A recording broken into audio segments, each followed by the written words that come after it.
Alberto, one of the things we're looking at in the innovation area here in the FSR is whether this new wave of innovation in the energy sector is changing the principles by which regulation is done. What do you think? Well, thanks a lot for a very interesting question. A very easy one, no? Yeah, I think actually the future is going to be very different, and the future will come much sooner than we expect, and it will be much smarter than we can think of. So I think the paradigm of regulation needs somehow to change. I think we need to be smarter as regulators as well. We also need to have a future-proof regulation, which means that it's not technologically based anymore, does not take a specific technology as reference. And on the other hand, we also want stability in regulation because it's what investors need in order to invest in the sector, and we need investment to enable a smarter sector. So I think what we might think at is a toolkit where we have a number of different tools which can be used in different market conditions, in different sector structures. So there is predictability on how regulation will change as the sector or as activities evolve in terms of the technology used and therefore the market structure that this technology can support. So maybe this is the way in which we should try to preserve stability while having something which is robust but also flexible at the same time. Okay, perfect. So going into details, I like this idea that we're changing our focus instead of the output on the process of defining regulation. So one of the things we need to define very well in this case are the rules by which things change. At what point we need to change the market design and why.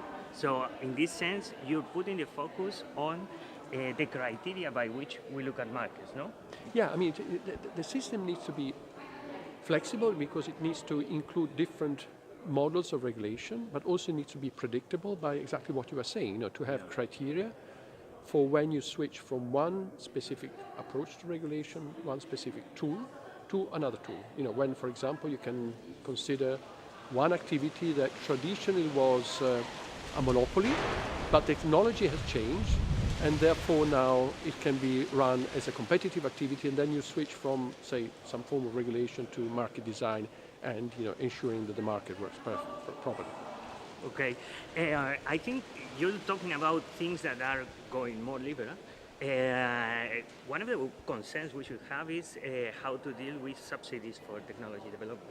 Because I could say, or I would say, there might be a conflict between objectives. I'm thinking, for example, whether my subsidies or my support is provided or reasoned from DG Energy, let's say, or energy policy, or competitiveness, industrial policy. How do you think regulators can look at that problem where you have policymakers fighting each other for defining the objective? Because I suppose you need clarity on that. Well, clearly you need to have clear policy objectives. That's not for regulators to set. These are for policymakers to set. Once you have those objectives, if they need to be pursued by some sort of incentives, I think first of all you need these incentives to be market tested. So you can also use markets to make sure that you do not give more incentive that are needed. And then also to see to what extent over time you need to maintain these incentives. Because sometimes in the past we've seen that incentives were rushed in, but then on the long term they prove to be maybe excessive or misplaced or not well targeted. So I think first you need to make sure that the incentives are doing the job, so they are targeted.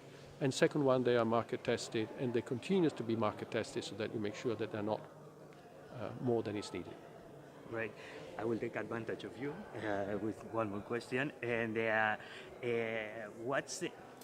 there's a problem I think you might have in terms of regulatory process, which is precisely testing. I mean, you're talking about testing incentives, but because we're in a very dynamic world and we need to innovate in regulation, you will need to have some kind of place or process to test new things, like you do with technology, that you test invention. you need to test regulatory inventions. So in that sense, do you think, I'm very specific here, regulatory sandboxes, what is now called regulatory sandboxes, is enough to do that? Or you need to define a complete transition from a very niche regulatory measure to an established mature regulatory measure? Well, I think we have some experience. So I think the first issue that I would say, let's try to work on the experience. Let's try to avoid repeating mistakes, and then we need some sandbox to address new challenges. Well, that's always, I mean, if I think how regulation was done, 20, 25 years ago, clearly we didn't have as much knowledge as we have today. We didn't have much experience. I'm sure we did a number of mistakes, but I think the trick is not to repeat the mistakes. Thank you very much, Alberto. Thanks a lot. Nice. Thank you.